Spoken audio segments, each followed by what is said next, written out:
Look, I'd like to ask the Tánaiste Minister for Defence, in the context of Storm Éowyn, the specific protocols and contingency plans in place to ensure Defence Forces assistance in future natural disasters. The criteria that are used to determine Defence Forces deployment in such emergency situations, and if you will make a statement on the matter. Thank you. Thanks very much, Cahirlach, and thank you very much to Deputy Daly for raising this important and timely question in the aftermath of Storm Éowyn, something that I know brought so much devastation to so much of our country, and indeed particularly perhaps to your own part of the country in terms of the west and the northwest region as well. So at the outset, Cahirlach, I really would like to take the opportunity on the record of this House to recognise the contribution made by our civil defence units and by our defence forces in helping those worst affected by the recent storm. As Tánaiste, as Minister for Defence, as their Minister, I want to thank them for their service and for all that they have done. I'm particularly grateful to the civil defence volunteers who were unstinting in supporting their local communities. I had the opportunity with Deputy David Maxwell to visit the civil defence in Monaghan and see firsthand what those volunteers were undertaking. And yet again, it was a reminder, I think, to all of us in this House and to people right across the country that we collectively owe the volunteers of the civil defence a huge debt of gratitude.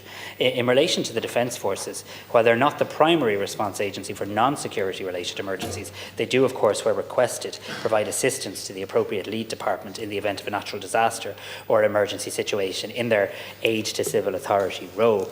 With regard to Storm Éowyn, the Defence Forces received an accommodated request for assistance under GTF mechanisms from a number of agencies, and they did provide assistance ranging from air patrols of electricity lines by the Air Corps, their readiness to support the National Ambulance Service. They provided accommodation for prison staff during the red warning phase. They provided provision and transportation of equipment and supplies, notably generators, to the affected areas.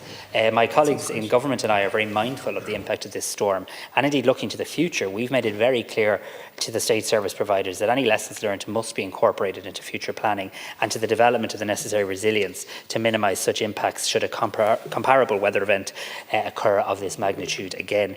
I understand that the review process will be led by the Department of Housing and Local Government, and my own department, through the Office of Emergency Planning, will engage in the same. I should say just finally, Cahirlach, I suppose, and again, probably understanding the frustration of a lot of your constituents, Deputy Daly, who may have been without power and water supply for significant periods of time.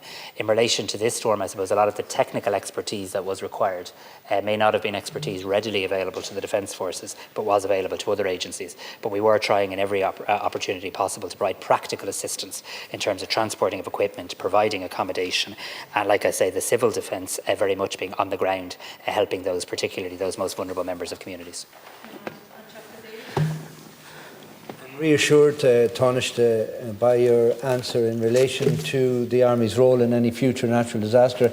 I do think we must put it into the context of the devastation that was caused on the west coast of Ireland, most especially in the Roscommon Galway constituency, which I represent, but also West Galway, Leitrim, Cavan. Forest Down Road blocked, water gone, electricity gone, water gone in some cases for up to 20 days.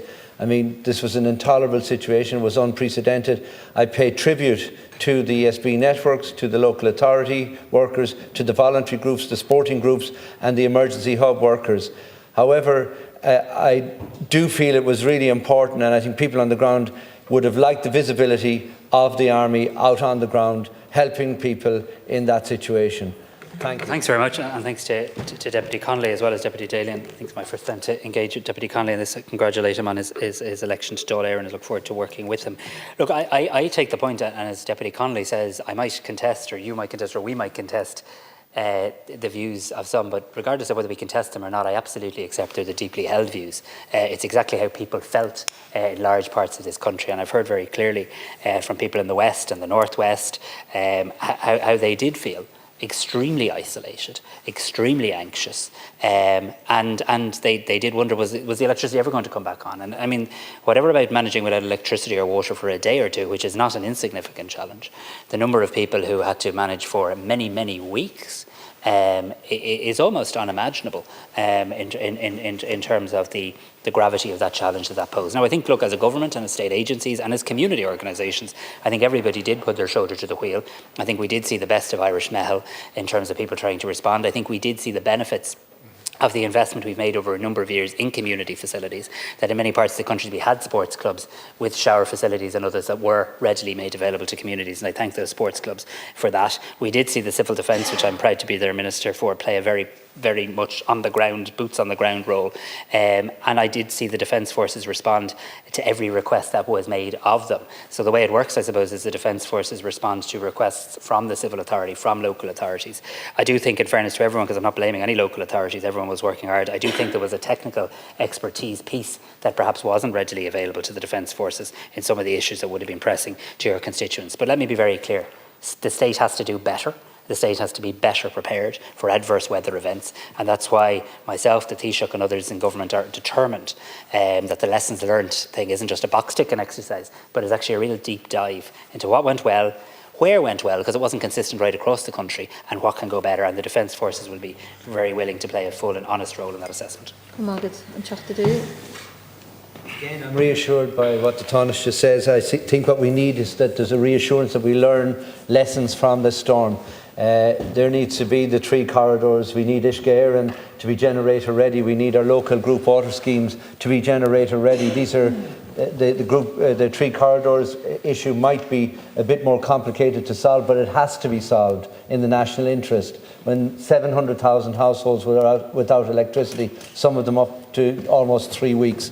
And so in that context, I think people need to be reassured that every asset of the state is put into play when we're under pressure with an emergency that struck the West Coast in particular. But I think also, in retrospect, perhaps we should have called a state of emergency and utilised all those assets. But again, it's easy in retrospect to say that. I just think we need to learn the lessons from that storm. Thank you. And Deputy Daly, look, I agree, and I think we have to recognise here there's certain things we have to do at a national level. No passing the buck in relation to that. But actually, where things worked well, it was at a local level. And I think one of the things we have to do, and I know this is the view shared by our colleague the Taoiseach, by all members of the government and by government parties, is where I think what we have to do is resourcing local communities and empowering the local authorities. So where is the generator in the community? Where are the emergency facilities, shower facilities? What is the plan if the telecommunications network goes down? And we're all so reliant on technology these days. What's available in terms of the civil defence? And I think mapping that out better at a local level, and us resourcing it and financing it, supporting it, I think without preempting the review, I'm very confident that's going to be one of the things. Let me just say one thing, though, that I think did work well, was the red weather alert. And whilst I'm very conscious that one man tragically lost his life, and we think of him and we think of his family, it is a near miracle that we didn't see even more fatalities. And I think that, you hear a lot of this kind of nonsense on social media about, scaremongering around weather warnings. I think one of the lessons that we need to be learned from this is that these weather warnings are serious. When they're put in place for a reason, and we should be encouraging our authorities to continue to do what they were doing, being forthcoming with them, being honest and blunt with the Irish people in relation to them, because I've no doubt that did help save lives. And final point I want to make in the 17 seconds available to me is I agree with you in relation to the trees. We're now spending a fair whack of money every year putting back up electricity poles and wires that have been knocked down by trees. It's not a sustainable situation. We need more trees in the country. We all love trees. We need to put them in the right place.